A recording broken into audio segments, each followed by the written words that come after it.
안녕하세요. 탐나는 대물 권미란입니다. 16조 3,031억 원. 지난 5일 기준 고객 예탁금 규모입니다. 9개월 만에 최고치, 연중 최고치라고 하는데요. 고객 예탁금은 이 증권사에 주식 투자하기 전에 일시적으로 고객들이 맡겨놓는 돈입니다. 증시 주변으로 자금이 몰리고 있는데요. 목요일의 대물 세 분 소개하겠습니다. 대신증권 김현웅 PB, 동양증권 박세진 대리, 메리츠 종금증권 이범상 대리 나오셨습니다. 세 분 안녕하세요. 안녕하세요. 안녕하세요. 네, 오늘은 대타로 또 이범상 대리님. 선배님이 휴가로 가셔갖고. 선배시군요. 예. 몇 년 선배세요? 회사 연차로는 1년 선배인데, 네. 나이는 저보다 3살 많죠. 그래요? 예. 서 대리님도 한 액면가 하시는데, 그 후배님도 그다지 이제 어려우시지. 갈수록 동안이 될 거예요. 갈수록 저희 같은 스타일이 갈수록 동안되거든요. 40대 되면, 대단할 것 같아요. 네. 50대면 제일 젊어. 그런 거죠? 네. 김현우 PB님 일주일 동안 어떻게 지내셨어요? 좀 바쁘게 지냈습니다. 바쁜 이제 막 이것저것 비즈니스가 많았고 그러다 늘 보니까 바쁘시던데. 좋은 일로 바쁘셨나요? 지난 일주일 동안은? 그 좋은 일도 아니고 나쁜 일도 아니고 좀 약간 이렇게 비생산적인 뭐 일이어가지고 저도 좀 내가 지금 뭐 하는 걸까 뭐 이런 생각도 좀 하기도 했는데 이제 좀 다음 주부터는 좀 생산적인 일로 바쁘고 싶습니다. 아니 그 객장 파워리그에서 김현웅 PB님이 정말 잘하셨거든요. 한창 활동하실 때. 요즘 서 대리님이 뉴페이스로 아주 치고 올라오시더라고요. 어떻게 보세요? 본인이 안 나오시면 안 보시나요, 객파? 예, 많이 보고 있습니다. 사실 제가 이제 객파를 거의 이제 처음 만들 때 이제 제가 이제 해가지고 계속적으로 유지하다가 이제 자의적으로 나왔는데, 근데 이제 이 바뀌어야 됩니다. 이 프로그램을 위해서도 그렇고 좀 새로운 뉴스타가 좀 식상한 좀 이렇게 캐릭터가 돼버리기 때문에. 뉴스타 나왔잖아요. 네, 저도 근데 이제 지금 수익을 안 좋게 만들고 계시는 중이세요? 빠졌어요 지금 아예. 빠졌고 이 서동수 대리가 잘 해줬으면 좋겠습니다. 근데 배는 좀 아프네요. 배는 좀 아프네요. 네, 박세진 대리님은 그 경인양행 가지고 모 코너에서 목표 수익률 도달을 했는데 제가 봤더니 대물에서 이 종목을 순위로 안 가지고 오시고 예시로 이 종목을 한 4월인가에 얘기를 하셨더라고요. 그때부터 수익률도 참 대단하던데 그때부터 관심 있게 보시던 종목이신가요? 그러니까 사실은 이게 그러니까 치킨 게임의 예시로만 딱 얘기를 하고 순위의 얘기를 안 하셨던 종목이더라고요. 일부러 그러셨나요? 그런 게 몇 개 있어요. 일부러 사실은 그 숨겨진 진주들이 있는데 이런 것들은 나중에 그 어떻게 보면 그게 또 대물에서 다 말해 찾는 묘미죠. 근데 대물이니까 대물에 갖고 나왔지. 왜 그러냐면 경인양행 같은 종목을 가지고 나오잖아요. 그러면은 뭐 이런 말씀 드려도 될지 모르겠지만 분명히 두 분은 그 당시에 공부가 안 돼 있는 상태였어요. 그러면은 이름 촌스럽지, 뭐 아이템 진부하지. 뭐 얼마나 또 공격을 했겠습니까? 그때 뭐 무슨 소리를 하는 거예요? 그러니까 제가 정말 사랑하는 종목이 나와서 괜한 그런 막 이상한 비난에 휩쓸리는 게 너무 가슴이 아파요. 저는 이제 새로운 종목 많이 가지고 나오잖아요. 그래도 조금 설명하기다. 그런 것들 시각을 열어주시는 편인데 벌써 지금 제가 없어서 드리는 말씀은 아닙니다만 우리 서동수 대리님 같은 경우는 본인이 모르는 종목 갖고 오면 뭐야 막 이러면서 보잖아요. 벌써. 님 선배가 님 선배가. 잘 알고 있습니다. 그러니까 저희가 뭐 항상 이런 식으로 시각을 열어둬야 된다는 부분은 이런 쪽에서도 또 교훈을 얻을 수가 있을 것 같네요. 궁금하신 분들은 포털 사이트에 탐나는 대물 경인양행 이렇게 이제 딱 보시면 언제 언급이 됐는지 보실 수 있을 자리를 겁니다. 비우면 안 됩니다. 우리는. 맞아요. 목요일은 자리를 비우면 안 무슨 얘기가 됩니다. 나올지 몰라요. 네, 오늘 코스피 코스닥이 소폭 하락했는데요. 업종 테마 함께 보시죠.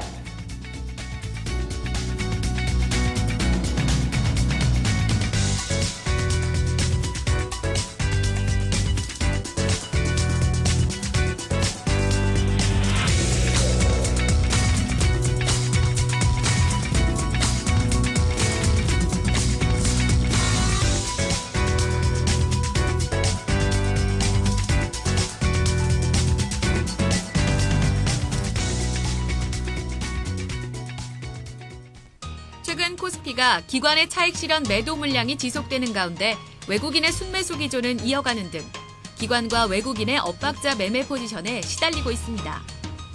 이처럼 기관과 외국인의 수급 대결이 불거지는 가운데 전문가들은 외국인 투자자들이 향후에도 꾸준히 국내 주식 비중을 높일 것이라는 장밋빛 전망을 제시하고 있습니다.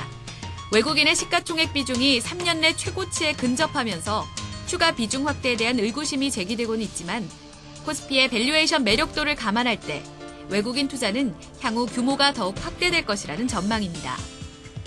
또 일본과 중국계 등 외국인 자금의 출처가 다양해진 점과 배당을 촉진하는 정부의 세제 개편안이 발표되면서 외국인의 매수를 지속적으로 유인할 것이라는 의견이 제기되고 있습니다.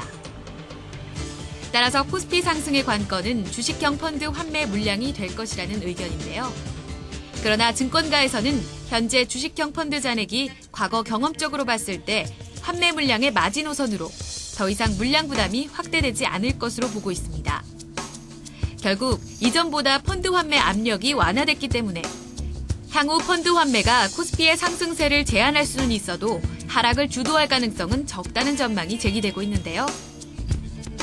이처럼 코스피의 방향성 큐를 쥐고 있는 매매 주체들의 엇갈린 태도가 이어지는 가운데 외국인과 기관의 매매 포인트는 무엇인지, 수급 전망은 어떻게 될지 목요일 탐나는 대물에서 토론해보겠습니다. 네, 급하게 오르던 시장이 소강 국면에 들어가고 있는데요. 8월에 코스피가 PER 11배를 넘어서면서 좀 고평가 논란이 있을 수 있는 구간이다라는 얘기들이 증권가에서도 일부 나오고 있습니다. 자, 과연 큰 자금들, 수급 주체들은 어떤 구도로 시장을 보고 있는지 살펴보도록 할 텐데요. 제가 봤을 때는 일단 긍정적인 좀 분위기로 가고 있지 않나 하는 생각은 들거든요. 뉴스 나오는 거나 현재 이제 지표로 보이는 것들, 펀드 자금 유입, 외국인 쪽에 자금 유입도 그렇고, 보유 시가총액도 사상 최고라고 하고, 연기금도 이렇게 박스권 상단에서 샀었잖아요. 조금 최근에 팔긴 하지만, 그렇기도 하고, 투신 또 매도 규모, 수급 부담이 좀 줄어들었다. 조금 더 세부적으로 어떻게 지금 수급 주체들이 시장을 보고 있는지 세 분의 이야기를 좀 들어보도록 하겠습니다. 먼저 김현웅 PB님. 네. 네. 오늘 핵심 차트 말고 또 질문으로 바로 시작을 해볼게요. 외국인 기관, 이 현재 주체들이 어떻게 특이점을 보이면서 시장에 대응하고 있는지 좀 볼까요? 네, 일단 핵심 차트는 생략했지만 실제로 핵심 차트를 보여드리면서 말씀을 그럼 드릴게요. 좋죠. 예, 그러면 좋죠. 예, 그 첫 번째 이제 그 외국인의 어떤 수급 동향을 제가 가지고 왔는데요. 웃겨요? 예. 아니요, 너무 좋아서요. 네, 핵심 차트 너무 좋아서요. 꼭 보여드려야 될 것 같고 네. 외국인 이제 보유 비중에 대해서 이제 박세진 대리님도 똑같은 얘기를 좀 언급을 했더라고요. 그래서 이런저런 얘기를 했는데 외국인 보유 비중을 일단 봐야 돼요. 전체 국내 시가총액, 거래소 시가총액에서 외국인 보유 비중이 어떻게 움직이고 있느냐. 그걸 보면은 좀 눈에 확 들어오겠죠. 첫 번째 그림을 제가 보여드릴 건데요. 차트를 보여드릴 건데, 최근 들어서 35.72% 전체 시가총액에서 그 부분에 있어서는 굉장히 좀 길게 보니까 지금 굉장히 플랫하게 오르는 것처럼 보여서 그렇지 3년 동안의 최고치 돌파인 사상 상황이거든요. 최고다 이런 얘기도 있는데 틀렸나요? 예, 사상 최고는 아니고요. 사상 최고는 이제 2004년도, 네. 2004년도에 약 45%가 좀 하회하는 수준까지 올라간 적이 한번 있었습니다. 근데 네네네. 지금은 이제 35%. 비중으로 봤을 네. 때였군요. 네, 비중으로 근데 봤을 때. 금액으로는 사상 최고인 것 같던데.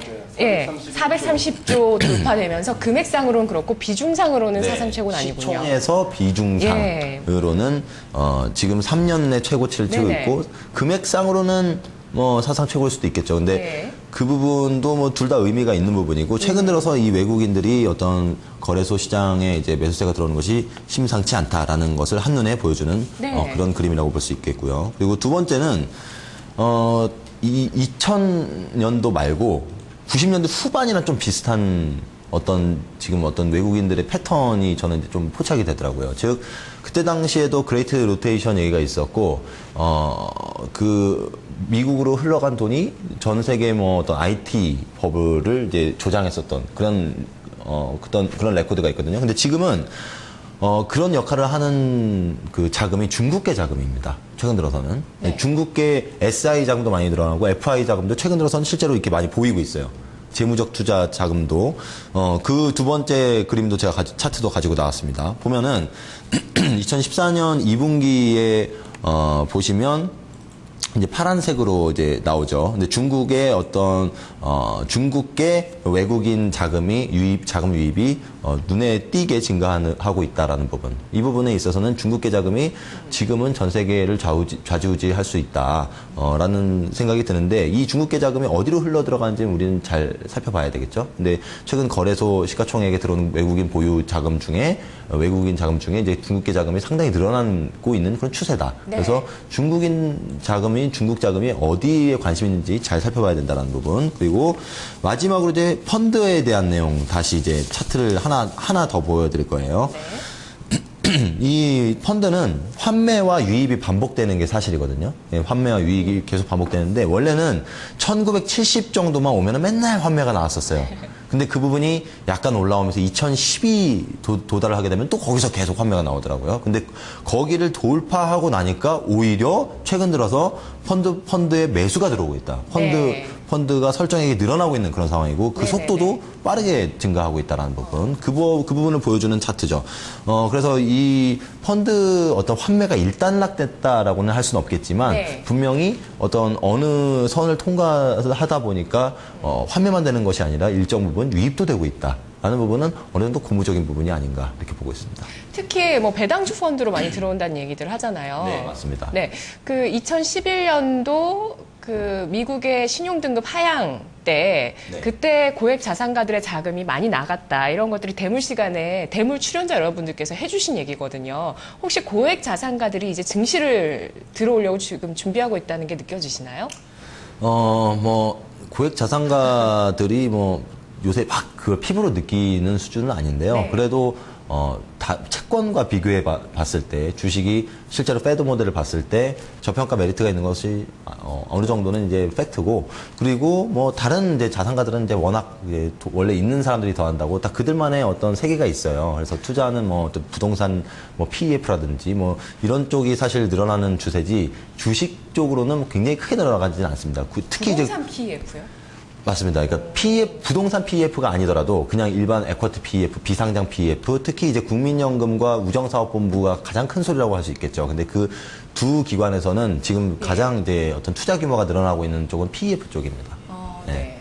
그렇게 보시면 됩니다. 그 IPO 우리 주제로 다룬 적도 있지만, 공모주가 요즘 또 대박이 많이 나잖아요. 그래서 공모주 펀드도 일반 고객들이 접근할 수는 없지만, 또 정보가 있으신 분들은 그쪽으로 또 자금을 넣으셔서 좋은 수익을 또 내신다고 하더라고요. 이범상 대리님은 그 현재 시장에서 외국인 기관 어떤 주체에 주목을 해야 된다고 보세요? 저는 일단 최근에 외국인과 기관 그리고 코스피가 움직이는 방향을 이제 그래프로 나타낸 차트를 먼저 갖고 나왔습니다. 당연한 얘기지만 외국인과 이제 기관의 순매수 방향은 거의 이제 반대 방향으로 움직이는 게 이제 당연한 얘기고요. 작년 9월 기점으로 해서 그 갭이 굉장히 커졌었습니다. 그랬다가 이제 시장이 조금 빠지면서 그 갭이 좀 줄어들었다가 올해 4월 정도부터 해갖고 외국인은 매수를 강화했고 기관은 매도를 강화했습니다. 그러면서 사실 속된 말로 기관은 외국인한테 좀 털렸다고 볼 수 있죠. 최근 시장을 좀 봤을 때는. 많이들 얘기하세요, 이 시간에. 예. 최근에. 예. 그래서 올 4월부터는 이제 그런 식으로 가고 있는데, 현재 시장은 일단 누구나 다 아는 얘기겠지만 외국인의 중심으로 시장 상승이 좀 나오고 있는 추세고, 좀 특이한 점으로는 특이한 상황이라기보다는 최근 추세로 봤을 때 외국인은 최근에 이제 상사라든가 은행, 자동차와 IT 업종을 집중 매수하고 있고요. 이 업종들이 다 최근에 시장이 굉장히 좋았죠. IT 업종 같은 경우도 최근 삼성전자 때문에 조금 전반적으로는 안 좋지만, 삼성전자 제외하고는 IT 쪽도 수익이 괜찮은 부분이고요. 최근에 외국인들의 이 매수 규모도 상당한 편이고, 또 반대로 이제 기관 같은 경우는 순매도 추세인 가운데 그나마 이제 증권과 화학, 그리고 호텔 레저, 최근 들어서는 이제 통신과 철강 쪽을 굉장히 크게 매수를 하고 있는 추세입니다. 네. 털렸다는 표현을 쓴 거 보니까 서 대리님의 이제 표현가 맞는 것 같습니다. 네. 털렸다는 표현. 서대리님이었으면 탈탈 털렸다라고 표현을 했을 텐데. 탈탈탈탈. 이렇게. 그래서 지난번에 그 박스권 돌파할 때, 3년 동안의 박스권을 돌파하는 시즌, 그 구간에 진짜 기관이 황급히 코스닥을 팔고 코스피를 황급히 샀다, 이렇게도 얘기를 했는데, 최근은 조금 더 주춤하거든요. 외국인도 주춤하고 기관도 주춤하고. 박세진 대리님, 네. 지금 어떤 수급 주체에 주목해야 될까요? 일단은 수급 주체에 주목을 해야 되는 시장이 있고요. 수급 주체에 별로 신경을 안 써도 되는 시장이 있습니다. 그래서 최근에 저희가 개별 종목 장세라고 일컬었었던 한 이제 4월경부터 한 6월 최근에 이제 변동성이 심화되기 전까지는 수급 주체 별로 신경 쓰지 않았거든요. 그래서 오히려 지금 더 부각이 되는 걸지도 모릅니다. 그 당시에 외국인들이 조용히 대형 업종에 대한 매수세를 유지를 시켜왔기 때문에 이제 와서 뚜껑 열어보니까 연속 거의 뭐 12주 순매수였다. 뭐 순매수 규모 뭐 4점 몇 조다. 뭐 이런 내용들이 나오는 건데 왜냐면은 그동안 외국인들의 그 매수세라든지 뭐 기관이 어떤 종목에 집중하는지 이거 필요 없었거든요. 좋은 실적 내는 종목들, 좋은 스토리 가지고 있는 종목들이 굉장히 큰 변동성을 만드는 시장이었기 때문에 그 시장 자체를 구분을 해야 됩니다. 저희가 주제로 수급이라는 이런 어떻게 다소 딱딱할 수 있는 주제를 들고 나온 거는 지금부터의 시장은 어떻게 보면 수급 향방이 굉장히 투자 지표로 활용하는 데 있어서 무엇보다 중요한 시장이 될지도 모르기 때문이라고 생각이 들거든요. 그래서 저희가 이제 수급 측면을 이제 생각을 해볼 때는 사실 전문가들이라고 뭐 저희도 뭐 그 방송을 하고 있는 사람들이지만 나와서 보면은 수급 관련된 얘기들이 굉장히 재미가 없고 뻔한 얘기들이 많습니다. 특히 이제 시장을 어느 정도 분석하고 예측을 하는 입장에서 외국인과 기관의 매수세가 몰렸기 때문에 시장이 올랐습니다라고 대답하는 전문가들이 많죠. 근데 그거는 어떻게 보면은 예측이나 분석이 아니라 중개죠, 중개. 그러니까 지금 일어나고 있는 현상들, 수급적인 측면이 시장을 강하게 부양을 시키고 있다고 그러면 그 수급 주체들의 특징은 뭐고 지금 들어오고 있는 수급 현황이 어디까지 시장을 끌고 갈 수 있는 거고 또 이제 과거의 케이스랑 어떻게 비교를 할 수 있고 이런 부분들을 저희가 좀 1시간 동안 얘기를 해보려고 이 주제를 끌고 나온 거고요. 앞에서 김현웅 대리님께서, 김현필님께서 이렇게 말씀을 쭉 해주신 부분들이 굉장히 중요합니다. 그동안 이제 코스피에서 전체 시가총액에 차지하는 외국인들의 전체 이제 수급 비중, 그 시총 비중이 35%의 벽을 못 넘은 지가 벌써 이제 5년이 넘었거든요. 그 과거에 아까 말씀해 주셨지만 그 전체 외국인들 보유 뭐라고 그래야 되죠? 보유 시가총액. 규모. 네, 시가총액 순 금액 기준으로는 이번에 역대 최대치를 뚫어낸 거고요. 430조를 넘어가면서. 예전에 뭐 2004년이었나요? 그때 48%를 돌파한 적이 있다라고 했지만 그때는 이제 외국인 순매수 규모 150조 규모 그리고 지수가 1000포인트 수준이었잖아요. 그때는. 그러니까 비중하고 우리가 순매수 규모의 차이를 좀 구분을 지을 필요가 있는데 그러면 35% 그동안에 이제 박스권 시장하고 같이 뚫어내면서 외국인들 보유 비중이 더 올라가는 그러니까 시장에 더 기름을 부어줄 거냐 아니면 이제 기존에 또 벽에 가로막혀서 다시 이제 환매 물량으로 나올 거냐 중요할 수밖에 없는 게 외국인들이 끌어올린 시장을 마무리 짓는 것도 외국인입니다. 그래서 저희가 작년에도 사실 이유도 모른 채 뱅가드라는 기관의 이름을 국내 어떤 금융기관보다도 귀에 못이 박히게 들었었죠. 뱅가드에서 펀드 환매한다고 그래서 굉장히 오랜 시간 동안에 지수 좀 탄력을 좀 저해를 받았었던 부분이 있었기 때문에 국내 시장에서 플레이하는 투자자 입장에서 외국인 수급과 그걸 따라다니는 기관의 수급은 네. 싫어도 쫓아갈 수밖에 없어요. 그게 외국인을 핵심 주목하시나요, 키거든요. 지금? 왜냐하면 네. 이것만은 기억해 주셨으면 좋겠습니다. 항상 방향성은 외국인이 결정하고요. 주도주는 기관이 만듭니다. 네. 그래서 지금 박스권을 뚫어내는 시장이라고 많이 기대를 하고 있잖아요. 여기서 이제 다시 우리가 이전 고점을 갱신할 수도 있는 가능성을 엿본다 그러면 그거를 만들어내는 거는 개인도 아니고 기관도 아닙니다. 무조건 외국인이에요. 그러면 외국인이 주도하는 유동성 장세 예상하시는 건가요? 맞습니다. 네. 그렇게 좀 진행이 돼야 된다고 보고 있고 그래서 지금 아까 수급 주체별 뭐 중국계 자금하고 일본계 자금이 많이 늘었다. 새로운 네. 외국인들의 주체다라고 소개를 해주셨는데 맞아요. 그 아시아계 자금들이 사실 과거에 유입 이렇게 크게 들어온 적이 없었거든요. 그래서 일반적으로 특징을 좀 말씀을 드리면 미국계 펀드는 장기 펀드들이 많습니다. 그러니까 투자가 한번 들어오면 진드거니 그 시세 끝까지 다 먹고 나가는 경우가 많고요. 영국계 자금으로 대변되는 유럽계 자금 같은 경우에는 단타성 자금들이 굉장히 많아요. 그래서 이벤트 드리븐 성격이죠. 뭐 저희가 지정학적 리스크에 휩쓸려서 뭐 주가가 일시적으로 하락했을 때 순간적으로 들어왔다가 정상화되면 나간다든지. 그래서 영국계 자금들이라든지 유럽계 자금들은 그 전체적인 방향성에 크게 영향을 주지 못한다.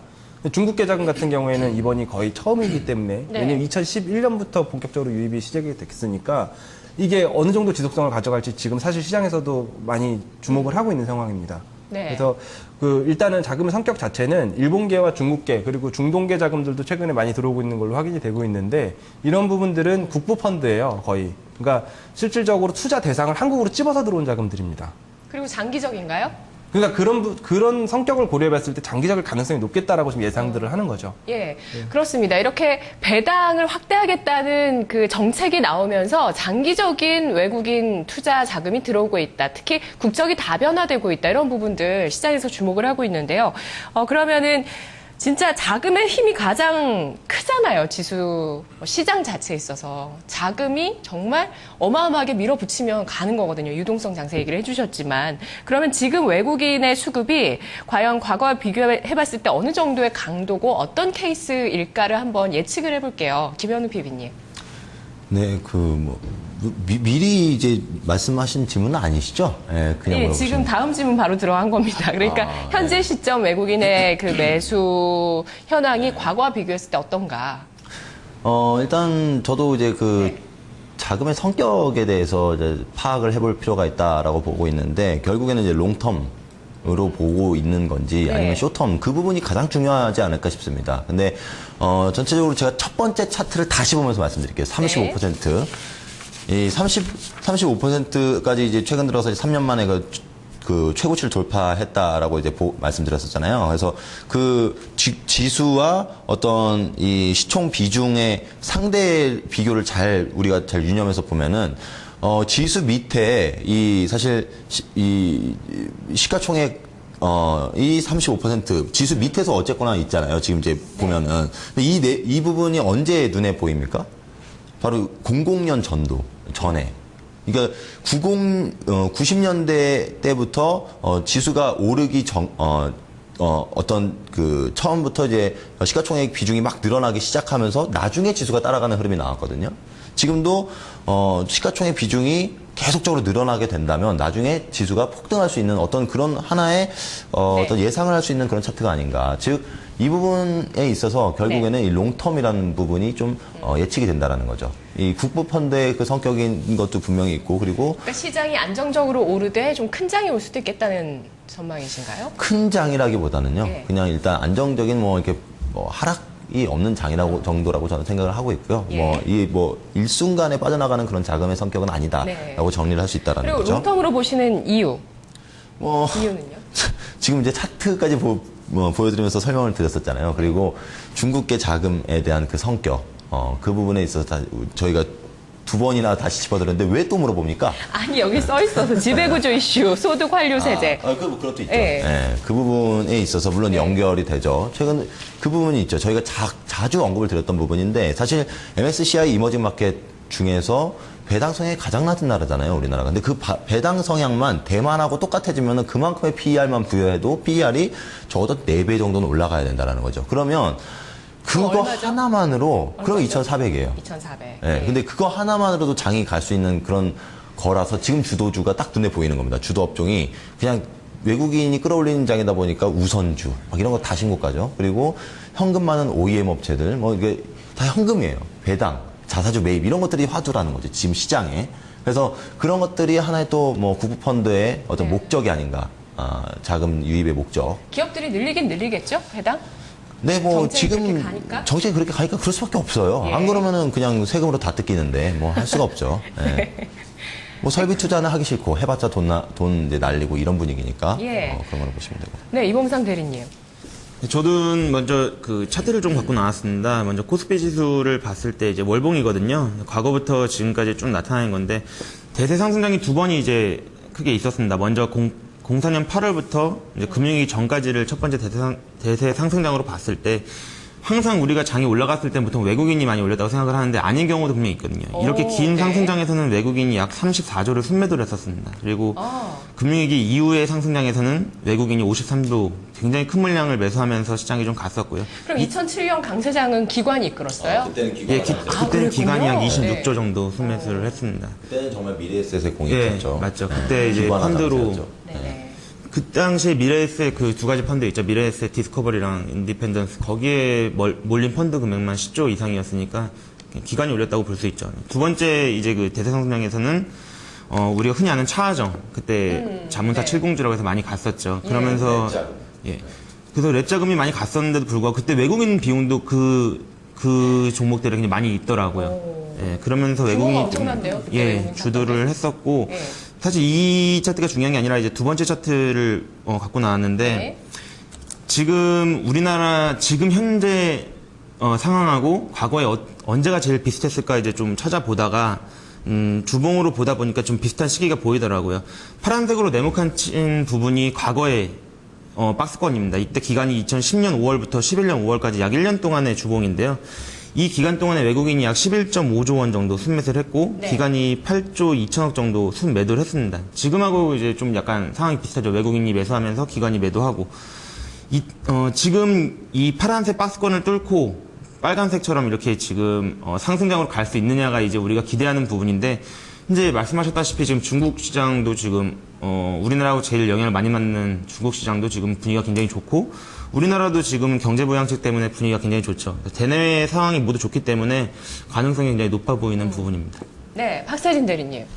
저기 우리 이범상 대리님께서 아주 좋은 그 전곡을 찔러주신 것 같아요. 그 이제 과거 시장을 이렇게 봐야 되는 이유는 과거 사례를 자꾸 볼 수밖에 없는 건 그 아무리 저희가 새로운 시장에서 계속 그 경험해보지 못한 그 새로운 패러다임이 계속 나오는 시장이지만 큰 흐름은 항상 일정한 패턴을 가지고 움직인다라는 그 교훈이 있어요. 그래서 반드시 이제 그 뭔가 큰 흐름의 그 초입부에는 과거의 케이스를 생각을 해볼 필요가 분명히 있고요. 그 제가 사실은 그 작년 10월 달, 그러니까 작년 이제 8월부터 네네네. 이번하고 비슷한 수급 현황이 좀 나왔었거든요. 외국인들이 연속 순매수를. 그때 최장 기간 연속 그렇죠. 순매수가 나왔었죠. 25일, 30 며칠. 그러니까 네. 24일이 그 전에는 이제 최대 기간이었고, 25일 돌파하면서 32일인가요? 예, 최대 순매수, 연속 순매수를 기록을 했었는데, 지금 상황 보면은 한 50거래일 중에 거의 한 7, 8거래일 중간중간에 이빨 빠진 것처럼 빼면은 거의 그 정도 수준이나 마찬가지입니다. 네네. 그러니까 실질적으로 주별로 보면은 12주 연속 순매수고요. 이 연속 순매수가 왜 중요하냐면요. 과거부터 대세 상승장, 그러니까 뭔가 이제 주가가 레벨업하는 과정에서는 그러니까 초입부에 연속 순매수가 누적되는 현상이 항상 있었다. 네. 대표적으로 2004년도에 그 연속 순매수가 크게 있었던 부분들, 이거를 차트로 좀 준비를 했으면 말씀드리기 편했을 텐데, 왜냐면은 제가 연속 순매수가 들어올 때마다 이거를 좀 칼럼 형식으로 써서 지인들한테 뿌려준 적이 많거든요. 그래서 이 과거 케이스랑 비교를 많이 해서 누적 데이터들이 좀 있는데, 2006년, 2007년도도 마찬가지고요. 그러니까 그 작년이 좀 제일 컸습니다만 더 큰 그림에서 나중에 이번에 시장을 돌이켜 본다면 작년에 그 누적 순매수와 그 지금 현재 8월 달에 누적 순매수가 하나의 기간으로 보일 가능성도 충분히 농후하다라는 생각을 좀 해보거든요. 작년에는 우리가 지금 불발로 끝났다고 생각을 아직 많이 하고 있죠. 네네. 12월까지만 강세장이 좀 나왔고 예. 연초부터 다시 좀 힘들어진 모습을 보였으니까. 근데 여기서 만약에 2200포인트, 2300포인트를 정말 김현웅 PB님 말씀대로 뚫어내는 모습을 보인다고 그러면 그 뒤에 봤을 때 2013년 하반기와 2013년 중반기까지 이끌었었던 외국인들의 연속 순매수 누적 기간은 그 코스피 사상 최대치의 레벨업을 준비하는 워밍업 기간이었다라고 충분히 해석할 여지가 있다라는 겁니다. 네네. 그렇기 때문에 저희가 지금의 누적 순매수 여부가 계속해서 유입이 되는지 체크는 반드시 필요하고요. 다시 말씀드리지만 아까도 말씀드렸던 바와 같이 방향성은 결국에 외국인이 쥐고 있다라는 점은 네. 연속 순매수를 우리가 중요하게 봐야 되는 당위성을 좀 제공을 해준다고 보여지거든요. 네. 그 이범상 대리님께서 말씀을 하셨던 그 기관화 장세 그 시대는 이익 실현을 했던 거죠. 그 많았던 그 매수 초입부에 들어갔던 외국인 자금들이. 그때 데이터도 제가 있는데 얘네들이 제일 많이 샀던 게 2014년부터 2016년까지 누적 순매수는 엄청납니다. 근데 2017년도에 이제 저희가 꼭지라고 하는 그때 2000포인트 2007년? 예. 2004년, 2006년, 2007년 말씀. 그렇죠. 2004년부터 계속해서 사온 거거든요. 그 지수를. 1000포인트에서 2000포인트까지 매집을 해놓고 네네네. 2007포인트부터 때려서 네네. 그 2004년도 보유 물량 이전 수준으로 축소해놓은 상태에서 리먼 브로더스 사태를 맞은 거예요. 그럼 이게 과연 이게 주도권을 진짜 뺏겼었던 길게 봐야 건가? 되네요. 외국인의 그런 흐름은, 투자 패턴은 실감이 됩니다. 자, 그러면 기관의 특히 투신의 펀드 환매 물량은 얼마나 소화가 됐나요? 지금 소화가 얼마나 됐다, 뭐, 이렇게 계속 숫자로 이제 표현이 되고 있어요. 근데, 여전히 아직도 그 환매 대기 물량은 많습니다. 기본적으로 이제 당시에 어떤 중국 관련주에 투자되었던 펀드, 아까 아예 이름이 나왔었죠. M사. 펀드 같은 경우는 아직도 마이너스인 경우가 있고요, 실제로. 저 아직도 갖고 계신 분 계신가요? 제가 봤습니다. 갖고 계신 분이. 정말 많아요. 네, 그 계좌 많고. 조회 보면 진짜 많습니다. 네, 네네네. 아직도 그 펀드들이 많고. 근데 방송 초지. 아유, 아니에요. 다 알아요. 근데 시장에서는 계속 새로운 펀드들이 나오잖아요. 그러니까 네. 점점 트렌드를 따라가지 요즘은 못하는. 신형 자산 운용에 돈이 그렇게 많이 신형자산 한국 밸류가 막 잘 나갔었죠. 네. 근데 막 정말 대형주 펀드는 정말 안 좋았거든요, 또. 그러니까 그런 펀드들은 아직도 그냥 그러고 있는 거예요. 근데 시장이 만약에 올라가면, 그러니까 아까 뭐 자금이 갑자기 지금 뭐 올라가다 보니까 들어온다 얘기하셨잖아요. 그럴 가능성도 충분히 있을 것 같긴 한데, 펀드 환매 물량 소화된 현황은 어떻게 파악을 해야 될까요? 아까 예를 네. 들었다시피 제가 생각하는 이제 펀드, 이제 국내 펀드 돌풍을 일으켰던 펀드죠. M사. M사의 미래에셋 뭔가요? 네, 미래셋이라고 그냥 할게요. 해요. 디스커버리랑 편하게. 인디펜던스 다 알아요. 이게 이제 네. 제일 컸던 부분이에요. 다른 펀드를 거의 합쳐봤자 이 펀드 수준밖에 안 될 정도로 굉장히 컸습니다. 지금 우리나라 펀드, 국내 주식형 펀드의 총합이 한 60조 정도가 돼요. 네. 근데 지금 여기 차트 제가 보여드리는 거에서 오른쪽 위에 보시면은 올해 유출액이 한 6조 정도가 되거든요. 그럼 약 10% 정도가 빠져나간 건데 이건 규모로 봤을 때 굉장히 큰 부분입니다. 네. 그렇기 때문에 제가 개인적으로 생각을 했을 때는 지금 아까 말씀드린 그 두 가지 펀드가 과거 한상 전성기 때 10조 5천억 가까이 됐었는데 이게 지금 2조 5천억까지 떨어졌단 말이에요. 그러면 제가 생각할 때는 이건 물론 좀 특별한 케이스죠. 워낙 좀 많이 안 좋았었으니까. 근데 아까 처음에 저 피비님께서 말씀하셨듯이 우스갯소리지만 저 2,000포인트 넘어가면 펀드 환매 물량 정말 많이 나옵니다. 근데 아까도 말씀하셨지만 심리적 저항선이라고 부르는 부분 저는 계속 2,050포인트 정도를 보고 있거든요. 여길 넘어가면은 오히려 순매수가 유입이 돼요. 그래서 저는 개인적으로 지금 펀드 판매는 지수만 이 정도를 지켜준다면은 좀 인따랑 되는 부분이라고 개인적으로 판단을 합니다. 예, 박세진 대리님. 네, 저희가 뭐 롱숏 펀드 이런 것도 주제로 많이 다뤘었지만 그 시장에서 대표적으로 간접 투자의 가장 큰 비클 중에 하나가 펀드였기 때문에 과거에는 사실 뭐 시장 관련해서 주식을 직접 사시는 분들이 아니면 펀드 투자를 많이 했었기 때문이었고요. 지금은 펀드를 환매를 해서 ETF를 사는 경우도 많죠, 차라리. 그리고 뭐 랩을 한다든지 아니면 자문사한테 자금을 위탁을 한다든지. 그래서 우리가 이제 펀드 절대 잔고만 보고 이제 그 시장에 앞으로 뭐 환매 물량이 얼마나 남았다를 판단하는 거는 지금부터 좀 어떻게 보면 어폐가 있을 수도 있다라는 생각을 먼저 해보고요. 아까 김현웅 PB님이 보여주셨던 차트 다시 한번 볼게요. 그 기관 투신 펀드 환매 관련된 부분인데 처음에 권미란 앵커님 질문하신 것 중에 거액자산가들은 요새 주식을 좀 어떻게 하시는 분위기인가요? 라고 말씀을 하셨잖아요. 철저하게 돈이 많은 사람일수록 벌어주는 시장에서 주식을 합니다. 그러니까 내가 종목을 찾고 트레이딩을 해서 벌어야 되는 시장에서는 거액자산가들은 쉽게 움직이지 않아요. 네. 대형주, 그러니까 웬만한 대형주들 사놨을 때 시장 가는 만큼은 먹어주는 그런 시장이 벌어다주는 그런 국면에서 정말 굵직한 자금들은 들어오거든요. 이걸 꼭 스마트머니가 아니고 뭐 뒤늦게 들어오는 뭐 어떻게 보면 버블성 자금이다라고 볼 수만도 없는 게 되는 시장에서만 잠깐 플레이하고 나가는 경우가 많습니다. 거액자산일수록. 그래서 그런 측면에서 펀드를 저희가 다시 본다 그러면 지금 지긋지긋한 박스권이 한 3년 동안 유지가 되다 보니까 투자자들 머릿속에서 이상하게만큼 우리나라에서는 그 코스피 지수에 대한 뭐라고 그래야 되죠? 라운드 넘버의 그 각인이 너무 심해요. 오히려 업계 일하는 사람도 오늘 코스닥 지수 얼마야? 라고 하면은 제대로 대답 못 하시는 분들이 많거든요. 뭐 520인지 560인지 헷갈리잖아요. 이거는 코스피 지수에 대한 부분은 지금 실인이 때문에 차가운 수박을 못 드시는 저희 할머니도 매일 명확하게 알고 계세요. 그러니까 오늘 코스피 지수 2,000포인트 넘었던데 뭐 요새 좋겠네 막 이러고 말씀을 하신다는 거죠. 네. 근데 실인이 때문에 차가운 수박은 왜 나온 거야? 아니 그러니까 그 정도로 주식 시장에 관심이 없는 연로하신 할머님들조차도 주가 지수에 대해서는 명확하게 매일매일 인지를 하고 계신다는 겁니다. 네. 그 무슨 의미죠? 2,000포인트가 넘으면 의뢰, 고평가. 2,000포인트 밑에 한 1,900포인트 다니면 이거 뭐 주식 해봐야 되는 거 아닌가? 그 이상한 사이클이 계속해서 내재화되어 있었다라는 거고요. 그 법칙이 깨지는 건 언제냐? 제일 쉬운 거는 2,000포인트를 넘어가서 레벨업이 되는 순간이죠. 그래서 준비한 차트 다시 보시면 여기 되게 중요한 의미가 있습니다. 올해 1월부터 지금 7월까지의 그 펀드 플로우인데 네.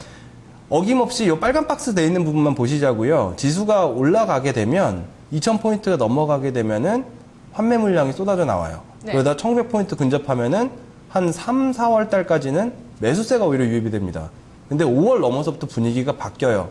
이게 좀 이상하거든요. 막 벌써 이제 2,000포인트를 몇 번을 터치를 하다 보니까 뚫어낼 것 같은 기대감을 무의식적으로 알았는지 아니면 이제 뭔가 대세전환의 준비를 하고 있는 건지 네. 2,000포인트가 넘을 때 오히려 역으로 펀드 순매수가 들어오기 시작을 하는 거죠. 최근 이렇게 흐름이 바뀌었군요. 예. 그러다가 급기야 2,050포인트를 뚫어내는 최근 일주일 동안, 1, 2주 동안에 오히려 순유입이 있었다. 오케이. 의미가 있는 거죠. 알겠습니다. 자, 그러면 앞으로 수급 전망, 외국인 기관 어떻게 해야 되는지 주목해서 볼 수급 포인트 보고 바로 주목 갈게요. 네, 김현우 뭐 PD님. 저는 이제 시장은 외국인이 뒷받침을 해줄 것으로 이제 보고 있고요. 일단 우상향 배팅을 하고 있는 뭐 여러 가지 이유를 말씀을 드렸었죠.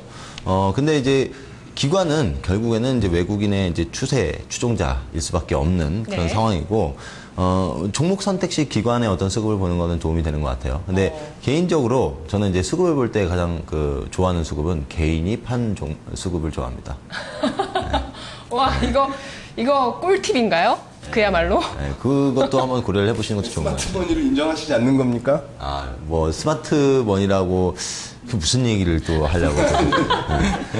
어쨌거나 개인 보통 투자 주체 별로 네, 쌍끌이 매수 들어오는 종목들이 그래도 네. 확률이 높기 때문에 기회비용 측면에서 그렇게 좀 고려를 하셨으면 좋겠어요. 네, 이범상 대리님. 저도 비슷한 생각입니다. 저도 일단 기본적으로 외국인은 바이앤홀드 전략을 취할 거라고 생각을 하고 있어요. 과거의 상승장에서도 보통 그랬거든요. 그렇기 때문에 지금 사고 있는 물량을 좀 갖고 있을 거라고 가정을 했을 때 이제 기관이 사는 종목, 그러니까 외국인 사놓은 종목 중에서 기관이 들어오는 종목을 좀 관심 있게 또 봐야 되지 않을까 꿀팁이 생각을 나오네요. 하고. 예. 근데 비슷한 내용입니다. 저도 그러니까 네. 쌍끌이를 보고 있는 거죠. 네, 그런 의미에서 지금 업종을 따지기보다는 업종 내에서도 굉장히 많이 갈리거든요.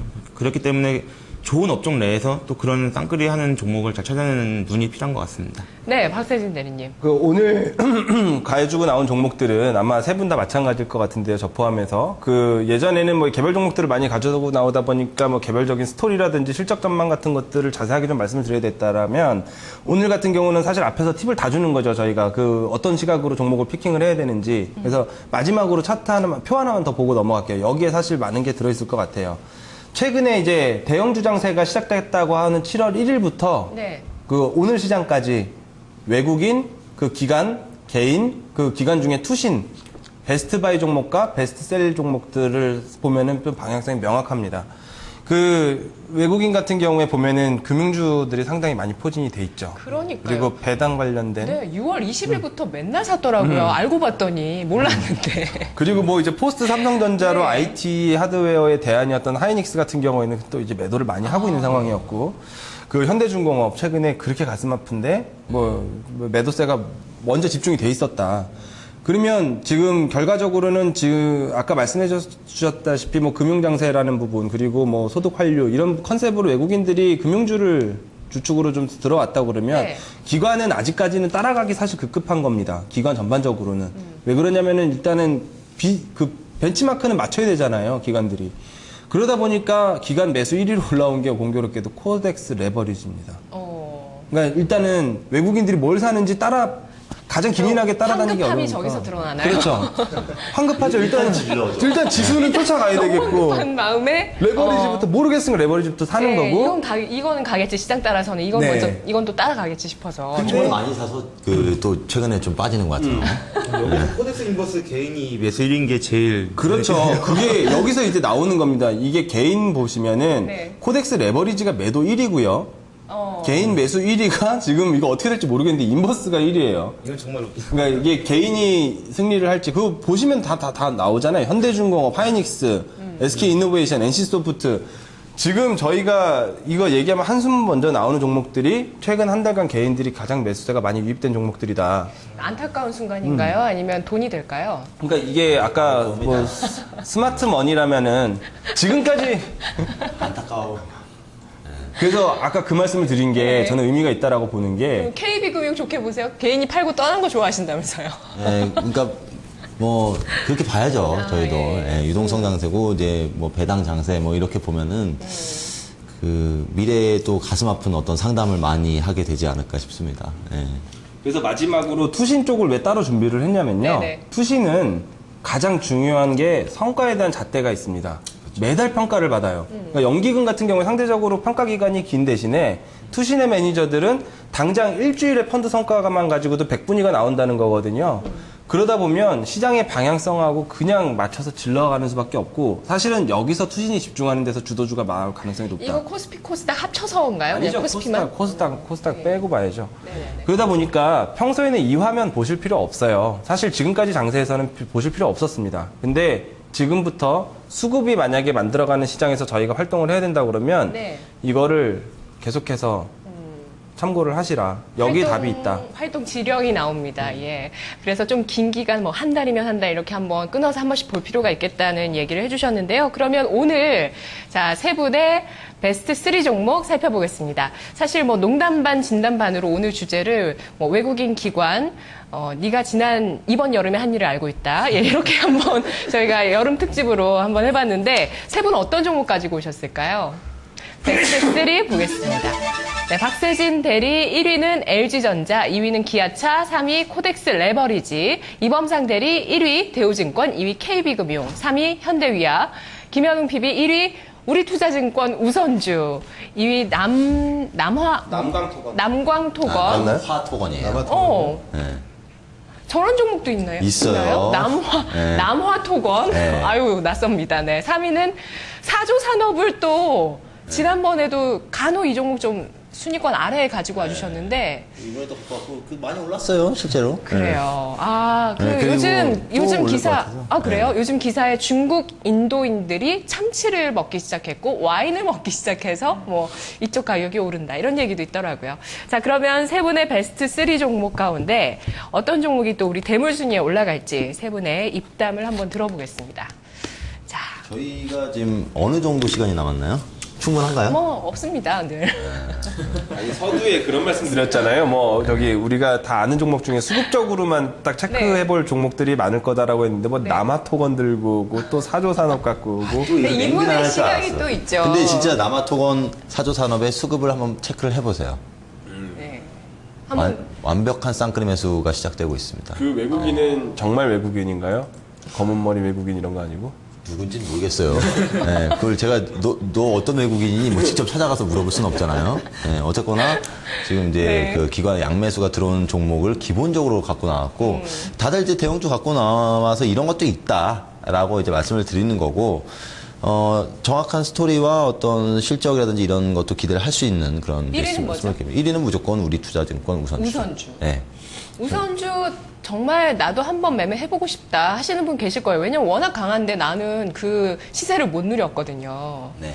상대적 박탈감이 얼마나 심하시겠어요. 그런 네. 분들은 또 우선주, 우리투자증권 우선주를 강추하시네요. 네, 저는 이제 네. 지금 와서 사실 이제 대부분의 이제 투자자분들께서 코스닥을 들고 있다가 굉장히 힘든 와중에 이제 어느 정도 거래소의 종목들을 고민해야 되는 시점이 됐잖아요. 네. 그렇게 되면은 이제 우선적으로 편입하는 게 우선주다. 좀 말장난 같지만. 근데 그 일단 괴리율이 많이 해소되지 않았을까요? 본주와의 괴리율이? 괴리율은 많이 해소된 건 사실입니다. 근데 지금 장세를 정확하게 기억을 하고 가셔야 돼요. 첫 번째는 우리가 다 인정하는 트로이카가 움직일 수 있는 유동성 장세라는 거, 외국인이 움직이고 있는 거, 그 유동성 장세에 뭐 들고 있을 거예요? 금융주랑 건설주가 있어야 되겠죠. 네. 그리고 한 가지 장세가 또 제가 점검을 해드렸죠. 그게 뭐였습니까? 바로 그 배당주 세법 개정안 관련해서 그 배당 이슈 그 PER을 계산해 보면 아니 근데 절대적인 고배당주를 사야 되는 거 아닌가요? 고배당주잖아요. 우선주가. 우선주는 근데- 기본적으로 배당률이 보통주보다 높습니다. 대신 의결권이 없는 거죠. 그거는 그럼 사전적으로 얼마나 네이버에 찾아보시면 돼요. 절대적인 아니 그러니까 네. 절대적인 기준으로도 배당이 높습니까? 네.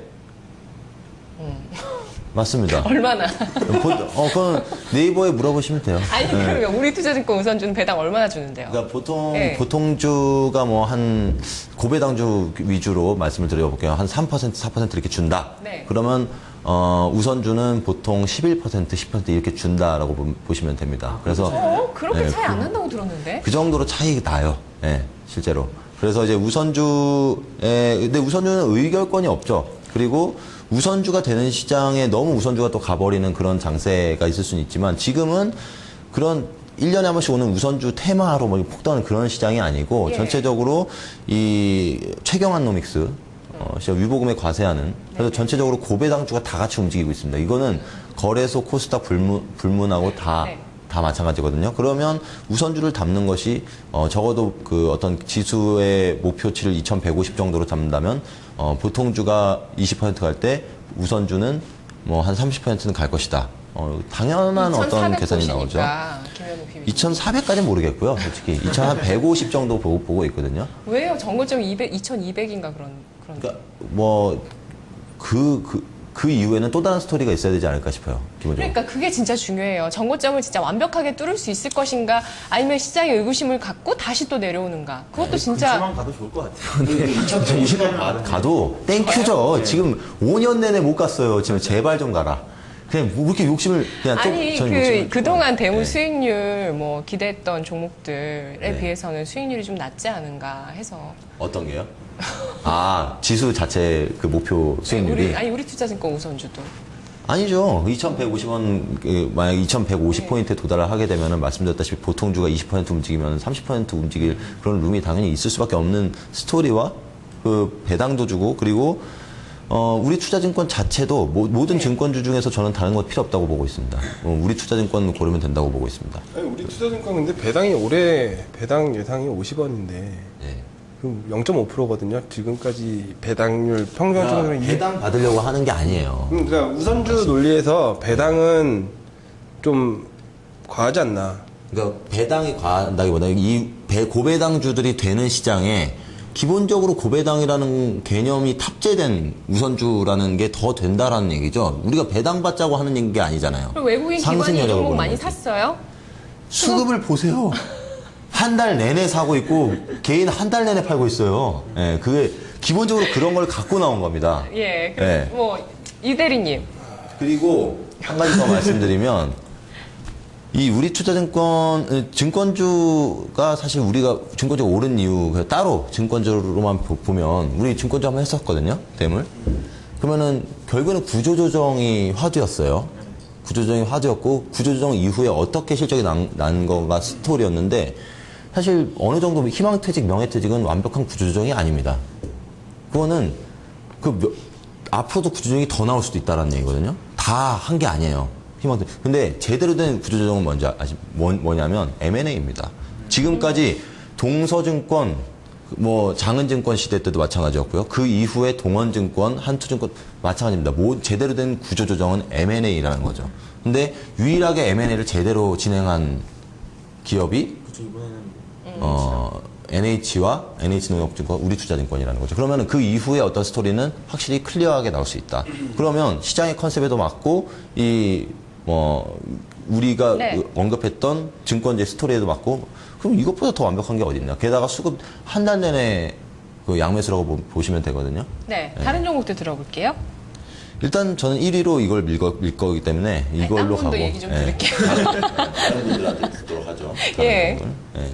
저도 종목 업황은 일단 저도 증권주로 갖고 나왔고요. 내용은 비슷한데 저도 이거 대우증권도 지금 수급 보시면은 양매수 들어오고 있는 종목이고요.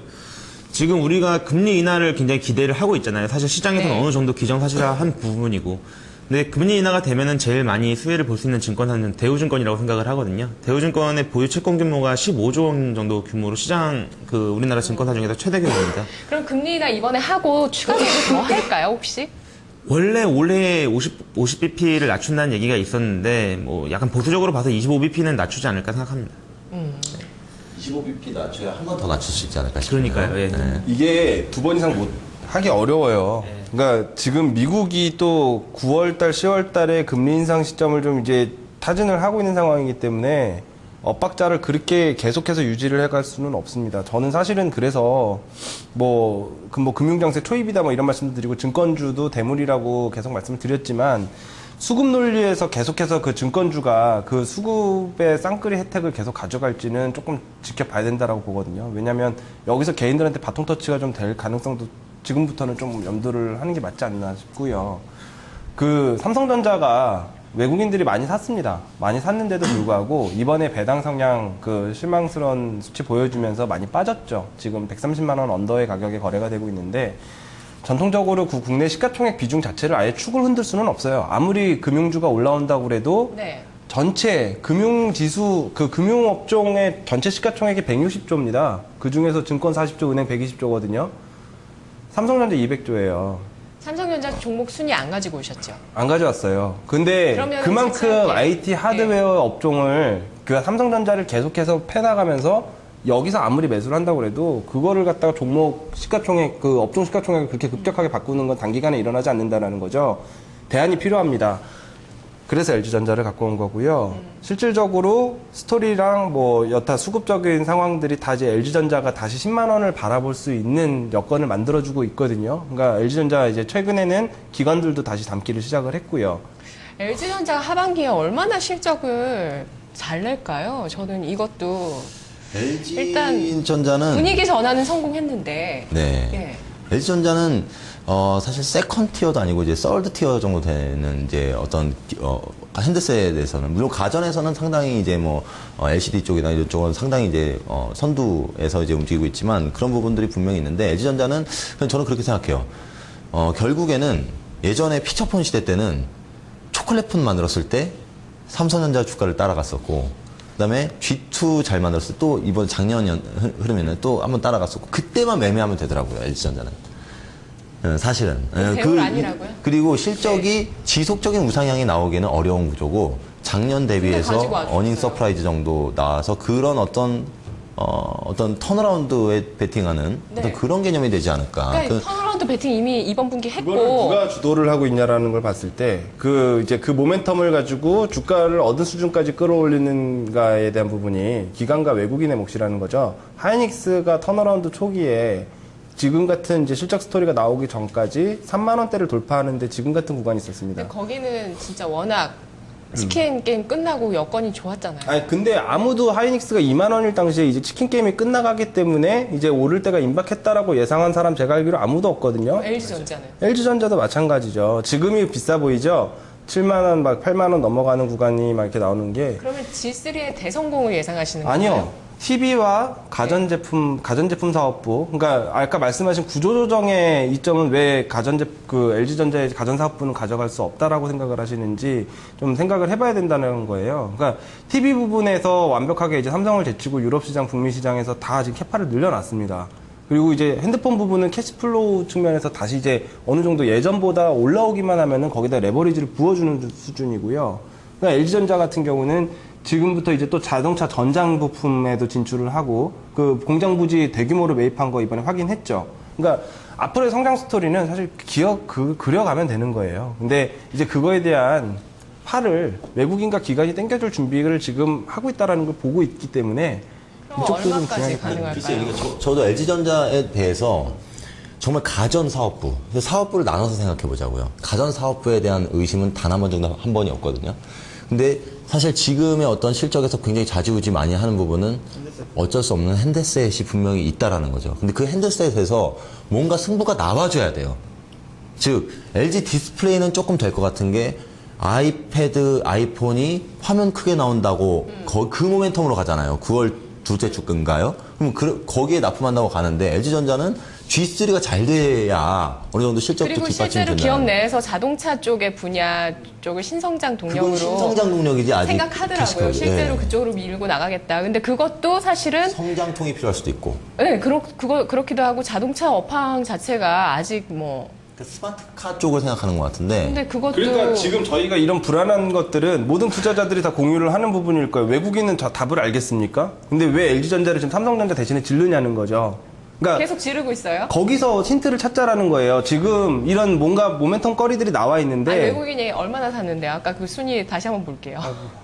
많이 샀나요? 저희 지금 시간이 있나요? 없어요. 예. 네. 여기서 좀 내리면은 기아차 밑에 있습니다. 네. 지금 그러니까 순위로는 한 11위권 정도 된다고 생각하시면 돼요. 아니, 보세요. 보시면은 여긴 또 없네. 계속 사고 있어요. 아니, 지금. 그러면 얼마까지 갈 수 기본적으로 저희가 갖고 온 있는데요? 거는 다 양매수가 들어온 종목이라고 보시면 됩니다. 네. 하반기 얼마까지 갈 수 있을까요? 10만 원. 아, 10만 원? 예. 자, 그러면 지대리님, 맞나요? 이대리님. 이대리님. 세 분 얘기 그럼 대충 들었으니까 예. 얘기하셨나? 예, 했어요. 아, 대우증권? 아, 대우증권. 더 덧붙여주세요. 덧붙이면 두 가지만 덧붙일게요. 일단 네. 아까 그 보유 채권 규모 말씀을 드렸고요. 네. 두 번째는 퇴직금 관련 부분입니다. 원래 대우증권이 이제 대형사 중에서는 유일하게 누진제를 유지하고 있었는데 이걸 이제 단수제로 전환을 하거든요. 그러면 이제 매년 300억씩 절약을 할 수가 있고요. 두 번째는 이제 에버랜드 IPO입니다. 중국 고선 사태 때문에 이제 대우증권의 IPO, IB 부분이 굉장히 좀 명성에 많이 누를 끼쳤었는데 이제 아이베랜드 IPO 대표 주관사로 이제 선정이 되면서 네. 아, 그래요? 이제 경쟁력 회복이 기대가 되고 여기서 나오는 수수료가 이제 100억에서 150억 정도거든요. 네, 시간이 없으니까 그러면 이제 세 협의를 분 보시죠. 이 종목 중에 혹시 탐탁지 않은 종목 있으세요? 있으세요? 없어요? 그것만 얘기하세요. 그래도 순위는 정해야 돼요. LG전자 탐탁지 않으시고. 네, 저도 솔직히 말씀드리면 저는 LG핸드폰 빤데 네. LG전자는 별로 아닌 것 같아요. 그래요? 예. 이런 또. 핸드셋 부분만 봤을 때 원래 근데 3위가 제대로 되는 거 아시죠? 항상. 아니, 그러면 탐탁지 않은 종목 있으세요? 저는 3위 괜찮아요. 아니, 이 중에 탐탁지 않은 아니, 종목. 왜냐면 대우증권이랑 우리투자증권은 수급을 통해서 지금까지 올라왔습니다. 네. 그러니까 이게 우투 우선주. 그러니까 저희가 이제 앞으로의 대물을 생각을 하는 거잖아요. 그러니까 이미 증권주로 불씨를 땡기는 걸 확인을 했는데 이 자리에서도 저희가 둘 또 다 탐탁지 증권주를 않다. 1, 2로 예. 올려야 근데 되냐. 두 분이 어쨌든 LG전자 탐탁지 않으시니까 이러니까 경쟁 3위로. 같은 거 안 들고 오는 거예요. 저도. 3위로 그다음에 1, 2위. 그냥 탐방도 다녔는데. 얼마나 올랐어요? LG전자 다시 이제 거의 신고 영역 도달했죠. 왔어요. 그러면 LG전자. 대우증권이 덜 오르지 않았나? 대우증권이 많이 안 올랐더라고요. 8,000원에서 지금 11,000원. 그럼 대우증권 1위 갈까요? 대우증권 1위 가고 네. LG전자 2위 가고 우리투자 3위 가시죠? 예. 왜 스스로 또 3위로. 아니, LG전자가 대물. 제가 3위가 잘 된다 그러니까 그 우리투자 3위가 욕심이 나네. 그러게. 마지막 방송이라 괜히 우대해 주시는 것 같은데. 그러게요. 이범상 대리님 오늘 마지막으로. 네, 마지막으로 시청자님께 근데 인사. 또, 아니, 이런 분들. 인사만 진짜 해주세요, 그러면. 한 3달 정도 한 것 같은데요. 그래도 부족하지만 많이 봐주셔서 감사하고 공부를 더 많이 해서 나중에 다시 좋은 모습으로 인사드리겠습니다. 그럼요. 네. 다시 또 나와주세요. 자, 그러면 우리 다시 한번 순위 정리해 보도록 하겠습니다. 오늘 외국인 대 기관 수급으로 본 종목입니다. 1위는 대우증권, 2위는 우리투자증권 우선주, 3위 LG전자입니다. 순위 밖의 종목도 잘 보시고요. 다음 주에 뵙겠습니다.